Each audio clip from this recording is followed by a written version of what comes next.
Efectivamente estamos trabajando no solo con los jóvenes, principalmente los jóvenes porque son el caldo de cultivo más fácil para los delincuentes, pero no solo los jóvenes, incluso estamos trabajando con la tercera edad. Bukele habló frente a senadores argentinos y les explicó el milagro que hizo con la seguridad de El Salvador.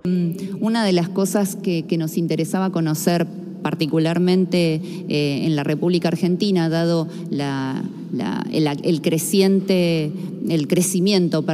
del crimen organizado, de todo lo que tiene que ver con el narcotráfico, la trata de personas y demás, es cómo trató El Salvador todo lo referido a las maras, para llegar al punto en el cual hoy los integrantes de estos grupos de crimen organizado, bueno, están detenidos y la situación en términos de paz en El Salvador es diametralmente distinta a como era antes.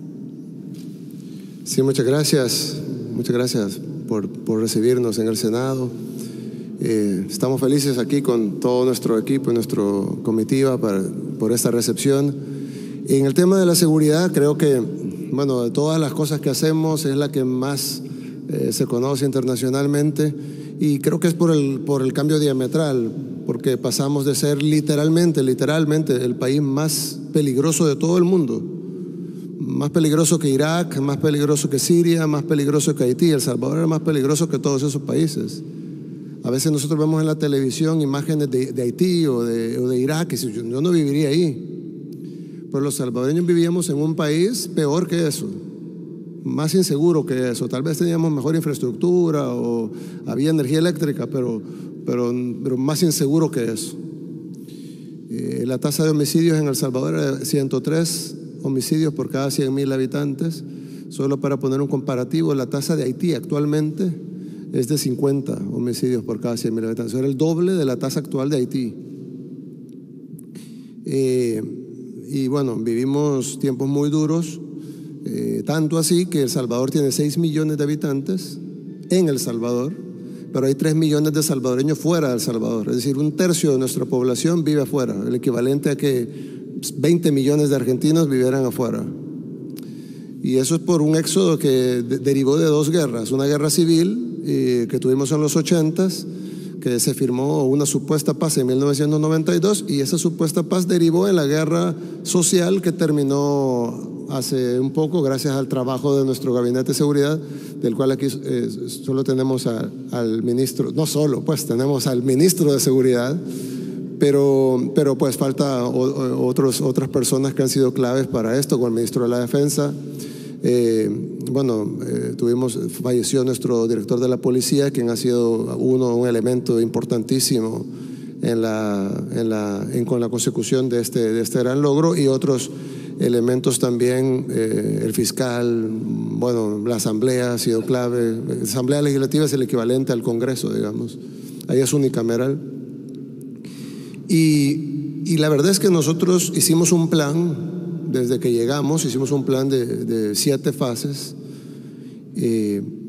para erradicar la inseguridad. El primer plan era tomar control de las cárceles, desplegar al ejército junto a la policía. El segundo plan fue llevar oportunidades a los jóvenes, invertir en las comunidades.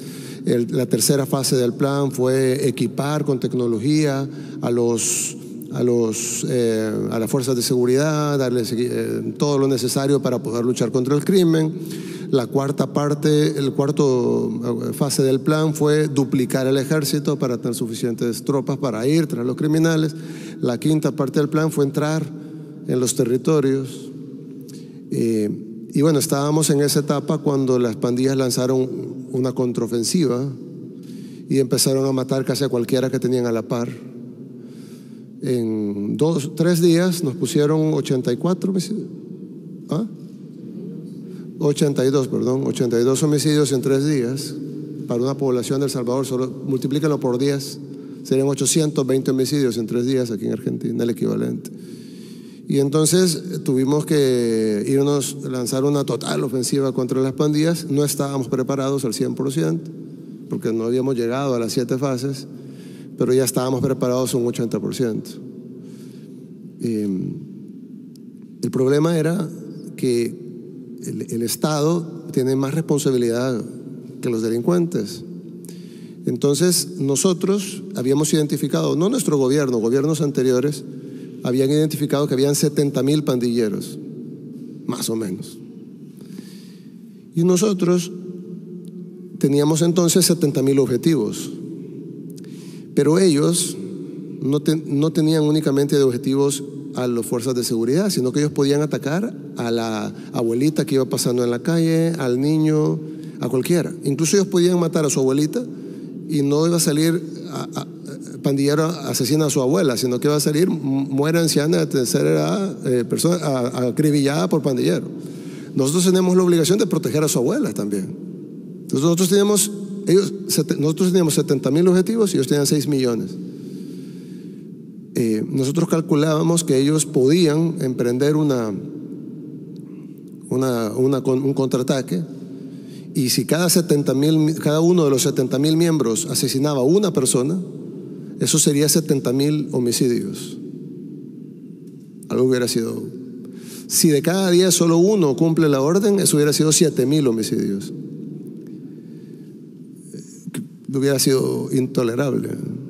Entonces tuvimos que actuar rápido, decidido, y darle todo el apoyo jurídico, las herramientas legales a la policía y al ejército para poder hacer su trabajo. Las herramientas generalmente están en las constituciones. No conozco la constitución argentina. En el caso de El Salvador teníamos el estado de excepción. Generalmente siempre hay provisiones para calamidades.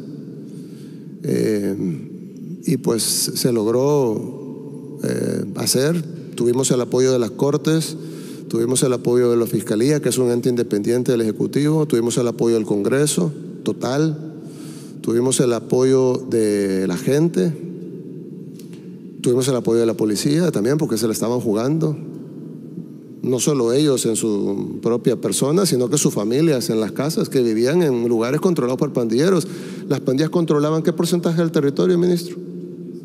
El 85% del territorio está controlado por las pandillas. Se pudiera imaginar, entonces el 85% de los policías vivían, de la familia de los policías vivían en territorios controlados por pandilleros. Tuvimos que tomar todo eso en cuenta.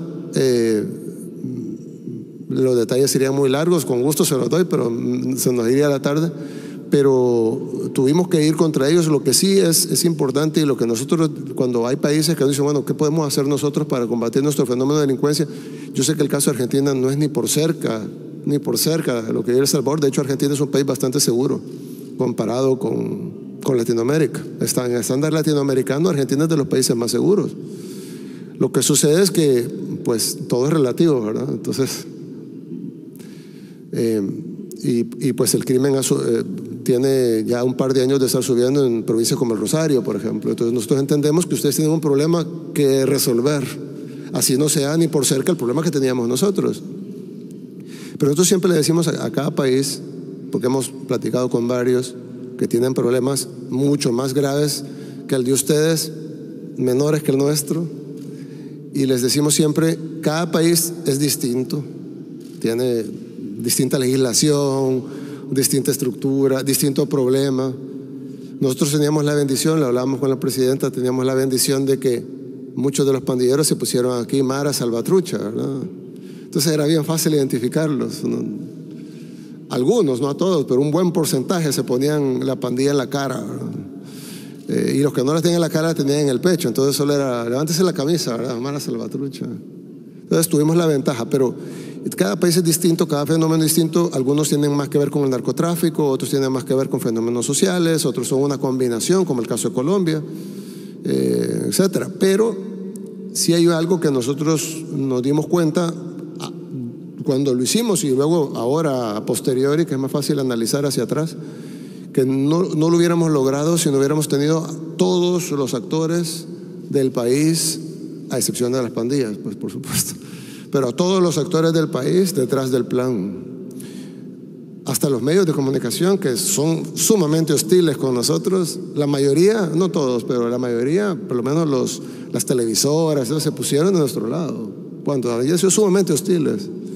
Pero es que creo que había sido tanto sufrimiento que cuando fuimos contra ese tema en específico, la gente dijo, no, es hora de que... Incluso recuerdo que organismos internacionales que empezaron al principio empezaron condenándonos, no oficialmente, pero sí como emitiendo condenas por la acción del Estado, que muy brutal o algo, cuando en realidad no hubo una sola baja civil. No es cierto que fue una acción brutal, fue masivo, pero no brutal. Pero emitieron condenas y todo. Y fue clave eso, fue clave tener la unión de todos los sectores del país en decir, tenemos que hacer esto, porque nadie nos va a arreglar nuestros problemas. La gente puede colaborar, pero que van a arreglar nuestros problemas solo lo vamos a arreglar nosotros. Y requería toda esa unión de factores, incluso qué hubiera pasado si hubiéramos llevado los primeros 1000 pandilleros arrestados y los hubieran dejado libres a los 3 días.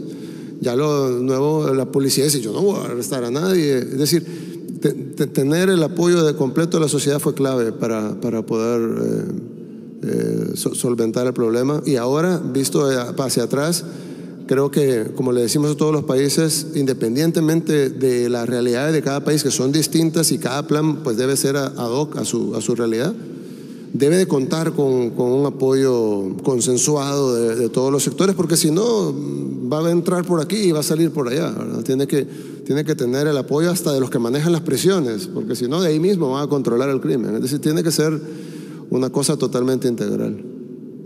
La senadora por la provincia de Santa Fe, cuya principal ciudad también es Rosario, quiere hacerle una pregunta.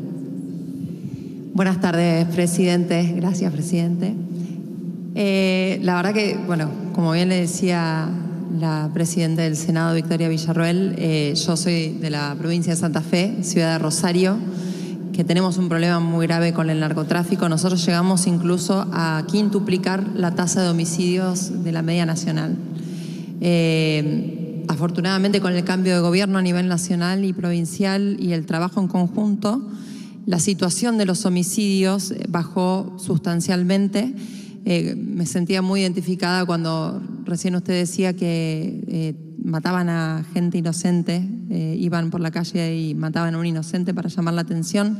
Nosotros sufrimos exactamente lo mismo. Estuve charlando mucho con su ministro de Seguridad y Justicia respecto de lo que ustedes trabajaron, pero me gustaría hacerle una pregunta que tiene que ver con el territorio, ¿no? Con el tema del manejo del territorio y en específico de los jóvenes. Un problema que nosotros tenemos es que muchas veces los jóvenes tienen viviendo en el mismo barrio a un narcotraficante que tiene la mejor casa, los mejores autos, las mejores zapatillas, mejor teléfono. Y para conseguir eso, trabajando honestamente, muchas veces les lleva demasiado tiempo y parece muy tentador. ¿Cómo hicieron para atraerlos hacia a lo que corresponde? Gracias. Sí, gracias. La verdad es que la mayoría de estudiosos sobre el tema dicen que el gobierno debe de llegar con opciones. Dicen que el gobierno debe llegar con opciones de cultura, educación, salud, oportunidades de empleo. Nosotros, desde que estábamos en la alcaldía de la capital, que era, digamos, uno de los lugares más peligrosos, trabajamos en eso con la juventud. Pero nos dimos cuenta que realmente el diagnóstico está un poco errado.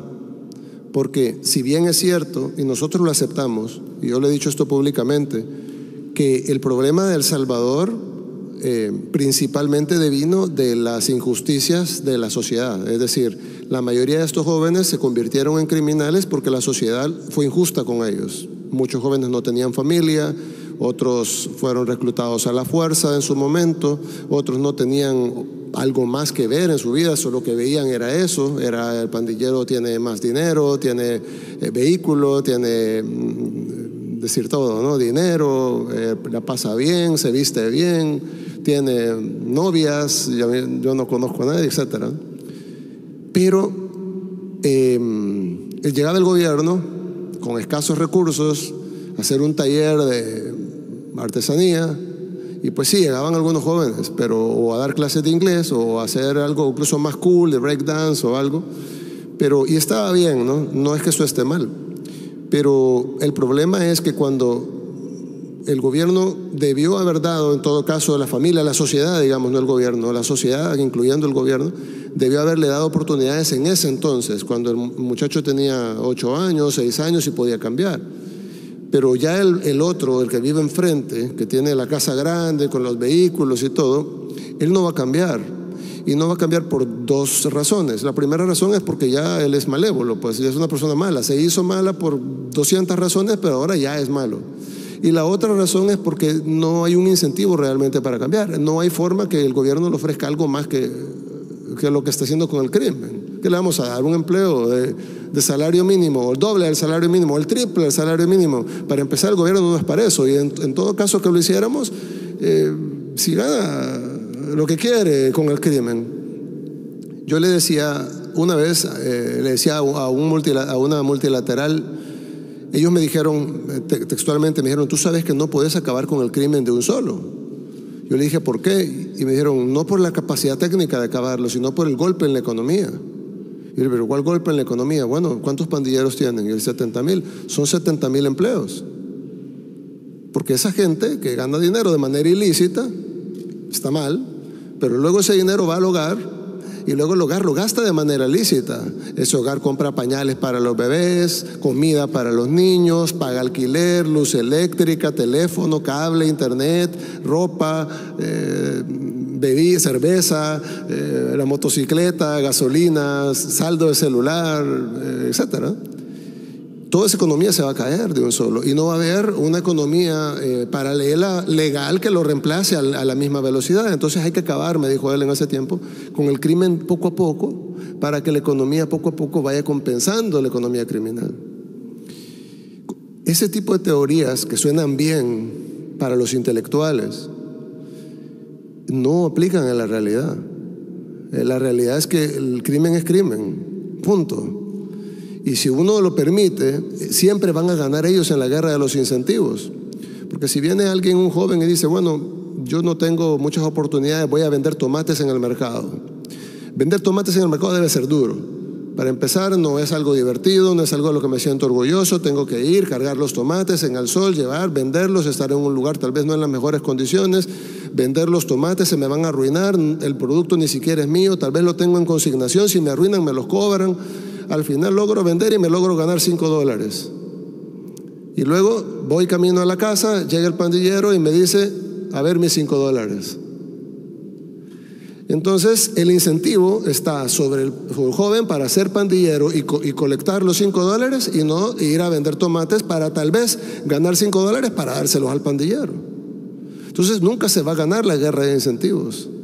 Entonces nosotros entendimos a la fuerza y con golpes, que la única forma era ir tras el pandillero y arrestarlo, no para castigarlo, sino para sacarlo de la sociedad. Él tiene que estar fuera de la ecuación, él no puede llegar a cobrar. Entonces el joven ya ahora piensa en sus nuevos incentivos y dice, bueno, ¿qué hago? ¿Me hago pandillero para que me lleven a prisión? ¿O mejor me pongo a trabajar y gano dinero que ahora nadie me va a quitar? Entonces ahora ya puede conseguir novia además, porque ya la novia ya no es con el pandillero. El punto es de que ya los incentivos de la sociedad están hechos correctos. Y yo le decía a la persona de la multilateral, nosotros entendemos que vamos a pagar un costo económico por acabar con el crimen, pero yo le hice la analogía de un paciente con cáncer. Si a mí me dice, mire, usted tiene un cáncer grande, con metástasis y todo, pero es curable, pero necesitamos hacer varias cirugías, quimioterapia, radioterapia, inmunoterapia, y después usted va a salir mal, bien desmejorado, pero sano. Y luego usted puede ganar peso y volver a recuperarse. Yo escogería esa opción. Yo me someto a la cirugía, me someto a la quimioterapia, me someto a la radioterapia, me someto a la inmunoterapia, quedo mal, pero me recupero. A diferencia de decir, no, yo me voy a quedar así, yo me siento bien, no me siento tan mal, pero bueno, luego el cáncer me va a terminar llevando. Entonces nosotros aceptamos pagar el costo económico y nosotros calculábamos, no en la parte financiera, sino desde el gabinete de seguridad, que íbamos a tener un costo de un 10% del PIB. ¿Sí? Iba a caer nuestro PIB 10% para acabar con la delincuencia. Nuestro PIB no cayó 10%, subió 3.5%. Algunos dicen que la teoría de la multilateral estaba mal, otros dicen que sí caímos 10%, pero que también se compensó con lo bueno. Correcto. Entonces, yo creo que sí, el Estado y la sociedad y la familia y la comunidad tienen mucha responsabilidad sobre educar a los jóvenes para que no sean delincuentes en el futuro. Pero el que ya es delincuente, ya violó, ya mató, ya cortó 3 cabezas, primero es difícil que se vaya a reinsertar, y luego, aún así se reinserte, pues yo no me la jugaría a dejarlo en la calle. Es decir, yo soy una persona creyente, creo que Dios puede perdonar a todos. Sé que si Él se arrepiente y pide perdón, va a ir al cielo como cualquier otro pecador, pero eso le compete a Dios. Aquí en la tierra tiene que estar en prisión, porque lastimosamente ya le confiamos que anduviera en la calle y cortó 3 cabezas.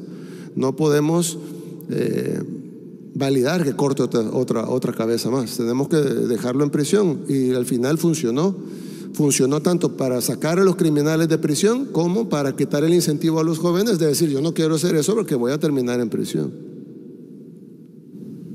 Sí, senador Abdala, por San Luis.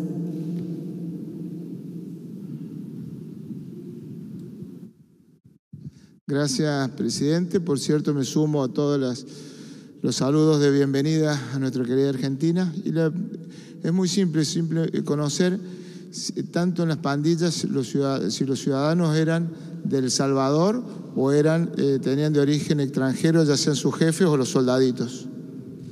Las pandillas iniciaron en Estados Unidos, pero lo que sucedió fue así. En los 80s tuvimos una guerra civil muy sangrienta entre un grupo guerrillero y el gobierno, básicamente un reflejo del conflicto este-oeste que había en el mundo. Y esa guerra que pues devastó El Salvador hizo que emigrara un gran sector de la población.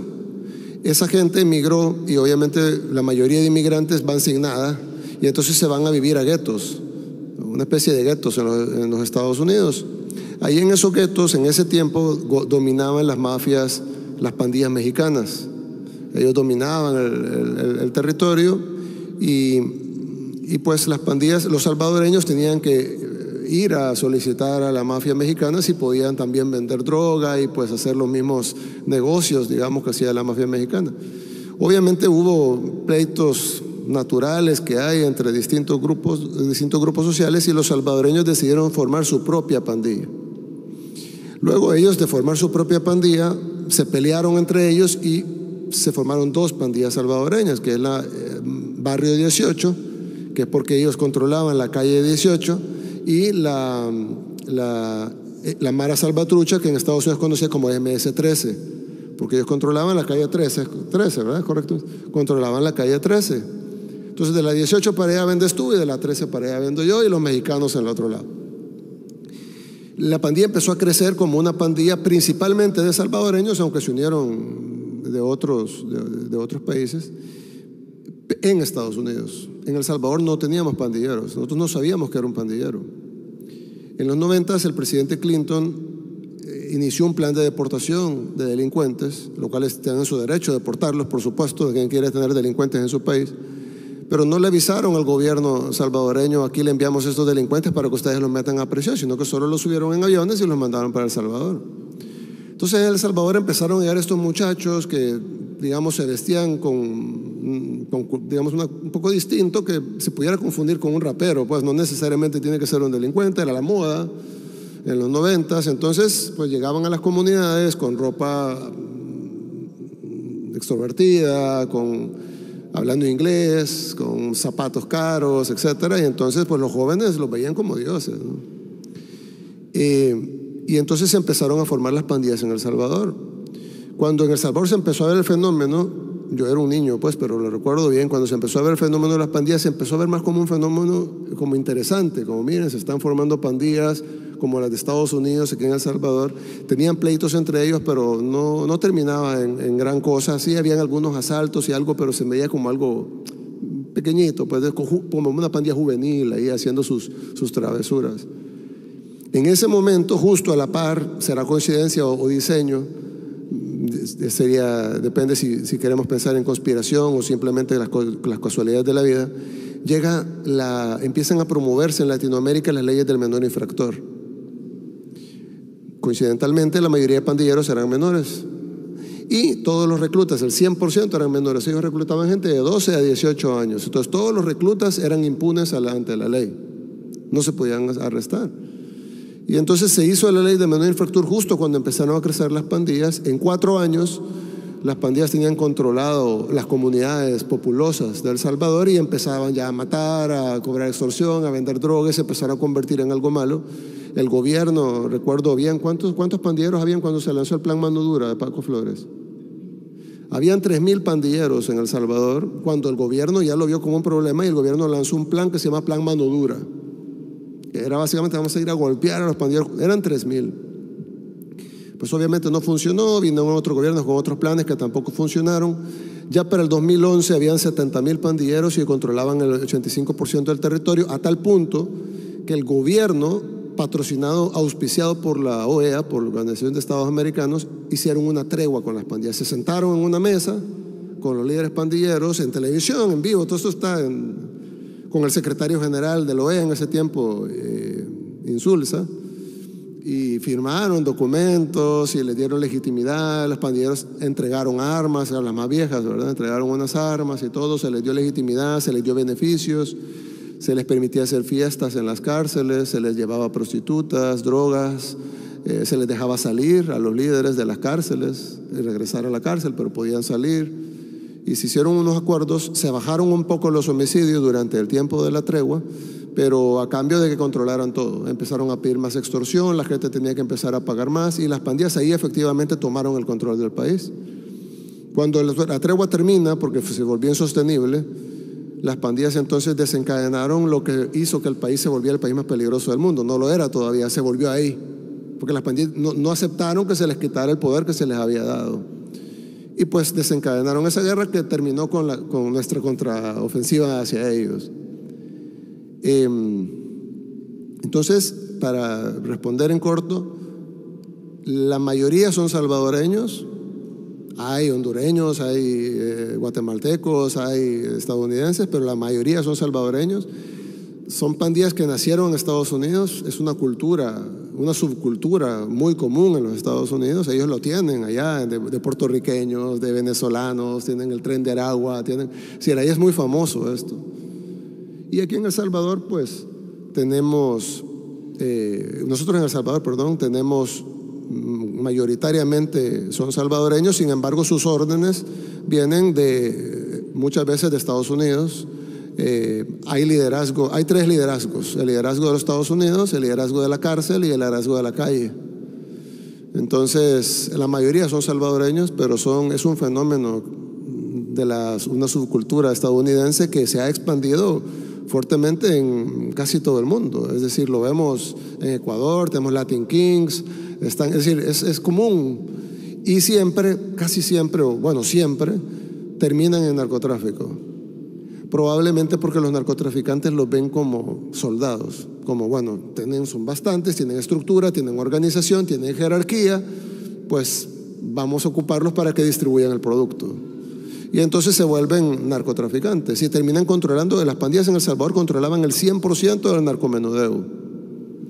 Entonces ya se vuelven un brazo del narcotráfico, y el narcotráfico les permite acceso a dinero, acceso a armas, acceso a información, acceso a inteligencia, la posibilidad de atacar al gobierno con golpes más fuertes de lo que ellos pudieran hacer por sí mismos. Entonces, en nuestro caso, son salvadoreños, pero el fenómeno viene de una subcultura de Estados Unidos que se ha desplegado por lo menos Europa y las Américas. Presidente Bukele, le va a hacer la última pregunta al senador Espínola y ya luego tienen que continuar su visita con la Cámara de Diputados, pero le estamos muy agradecidos por todas las explicaciones y por el tiempo que le ha dispensado a la Cámara de Senadores. Gracias, bienvenido, presidente de la Argentina. Voy a ser breve porque indudablemente el tiempo se le va acortando. Usted habló de los incentivos, ¿cierto? Habló de su plan y sus etapas que tenía para poder concretar este objetivo, este problema que tenían de inseguridad que la sociedad reclamaba, y tuvo todo el apoyo. ¿Cuáles son los pasos siguientes que usted tiene como plan de gobierno? Logró ese objetivo que no era fácil y había que tomar la decisión y había que avanzar para terminar con el tema de las pandillas. Pero ahora viene otra etapa difícil, me imagino, ¿no? Tiene un incentivo que está claro, los jóvenes no van a querer ser más pandilleros porque van a terminar presos. Es un incentivo que no lo tienen que hacer porque terminan presos. Pero falta el incentivo positivo, cómo se insertan, cómo avanza, cómo piensa en esta nueva etapa que tiene como presidente para que su país y esos sectores que todavía faltan insertarlo tengan el mejor camino para un mejor futuro. Gracias. Gracias. Sí, lanzamos la última fase del plan, que es la fase de inclusión, y efectivamente estamos trabajando no solo con los jóvenes, principalmente los jóvenes porque son el caldo de cultivo más fácil para los delincuentes, pero no solo los jóvenes, incluso estamos trabajando con la tercera edad, con las comunidades. Hicimos una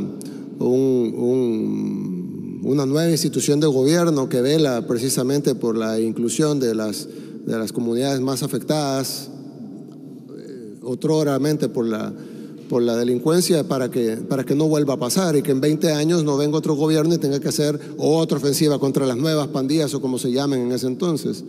Entonces sí estamos tratando de prevenirlo. Hemos invertido mucho en educación, en salud. Ahorita nuestro enfoque principal en este periodo presidencial será la economía. Ya tenemos frutos muy fuertes en turismo, que obviamente deviene directo de la misma seguridad, pero el turismo se ha incrementado en 168%, cifras de la ONU. La construcción está sobre recalentada, todavía hay desempleo en muchas áreas, pero en la construcción no. En la construcción incluso tenemos que importar trabajadores de Honduras y de Nicaragua porque ya no hay albañiles, soldadores, trabajadores de la construcción salvadoreños. Ya todos los que existen están contratados. No tenemos suficientes trabajadores en la agricultura, ya no hay desempleo en la agricultura, no hay desempleo en construcción, no hay desempleo en turismo. Hay desempleo en todo lo demás, pero ya ahí vamos. Por supuesto, para ver el cambio económico hay que, como yo digo, esto es como los intereses compuestos, es decir, al principio no se ve porque es 1, 2, 4, 8, 16, 32, 64, pero ya cuando va 5,000, 10,000, 20,000, 40,000, 80,000, más o menos se ve. Y ya cuando va 500,000, 1,000,000, 2 millones, 4 millones, ya se ve más. Y ya cuando va 10 millones, 20 millones, 40, ahí es donde se empieza a ver realmente el cambio de la economía. Y la economía pues trae todo lo demás, o trae, digamos, recursos para poder hacer mejores escuelas, mejores hospitales, mejor infraestructura pública que a la vez es productiva, porque pues una cosa es esa energía con la otra. Una calle sirve para ir a la escuela, sirve para ir a la playa, pero también sirve para ir al trabajo, ¿no? Entonces, ir reconstruyendo nuestro país, quitando las burocracias innecesarias, reduciendo la grasa del Estado, pero potenciando la inversión pública, tratando de dejar de gastar menos e invertir más. Y tratar de que el país en sí, porque obviamente los proyectos directos a la juventud funcionan, los hacemos. De hecho, el mismo gobierno tiene proyectos de skate, de breakdance, de hip hop, de graffiti, de todo eso. Y tenemos un concierto en unos días. Es decir, nosotros le apostamos mucho a la juventud, pero va a ser insuficiente. No hay forma que el gobierno tenga presupuesto para cambiar a una generación de jóvenes. La única forma de realmente cambiar todo es que la economía mejore. Una vez la economía mejora, entonces está el incentivo positivo. Bueno, voy a trabajar para hacer dinero, hacer un patrimonio, tener yo esa casa con los vehículos, pero de manera legal. Entonces, pues no, de la noche a la mañana no va a pasar. Lo de la seguridad no fue de la noche a la mañana, pero sí tenemos la confianza que vamos a lograr levantar la economía a la par, por supuesto, de no descuidar de que no solo sea la economía de unos pocos, sino que sea la economía de la mayoría, pues. Pero sí entendemos que tenemos que trabajar los incentivos inmediatos que podemos proveer y a la par lo principal, que es que la economía despegue para que el incentivo esté en toda la tabla, pues el incentivo está en toda la cancha, que no haya un lugar donde el joven no pueda decir, por ejemplo, ahorita, si un joven es odontólogo, probablemente está desempleado, porque hay desempleo en odontología. Entonces, no es que se va a hacer delincuente, pues, pero necesitamos darle una oportunidad y poner los incentivos correctos. Entonces, sí estamos en el entendido que hemos quitado el incentivo negativo, pero nos falta construir el incentivo positivo. Lo estamos construyendo, no es que vamos a empezar, ya empezamos, pero nos falta todavía para salir y decir, ya construimos el incentivo positivo, nos falta mucho para eso. Ahí lo escuchábamos y bueno, recordemos que está aquí Bukele también para aprender y escuchar respecto de esta segunda fase de su plan que habla, que es la economía por parte de la gestión del presidente Javier Milei, que está haciendo grandísimos cambios aquí en la Argentina, levantando a la Argentina de la miseria que nos dejó el kirchnerismo, por lo cual también viene aquí no solo a desburrar a senadores y a explicar lo que hizo, sino también viene en la humildad que tienen los grandes, ¿no? Porque también Milei escucha lo que tiene para decir Bukele, Bukele escucha lo que tiene para decir Milei. En materia económica viene aquí a la Argentina a entender cómo se hizo para eliminar, ¿no? Todo el gasto, todo el déficit que tenía en la Argentina y todo el desastre hiperinflacionario que dejó Sergio Massa. Bueno, viene a entender un poco y a querer llevar esas ideas a El Salvador, porque muchas veces lo más lejano que escuchamos nosotros de Bukele son sus planteos económicos. Bueno, viene aquí también a aprender y a aprender de los que saben, por lo cual también seguramente llevará adelante muchos cambios económicos luego de esta visita en El Salvador para mejorar su economía. Así que los invito, amigos, a dejar su me gusta, a suscribirse, a compartir esta visita de Bukele en la Argentina.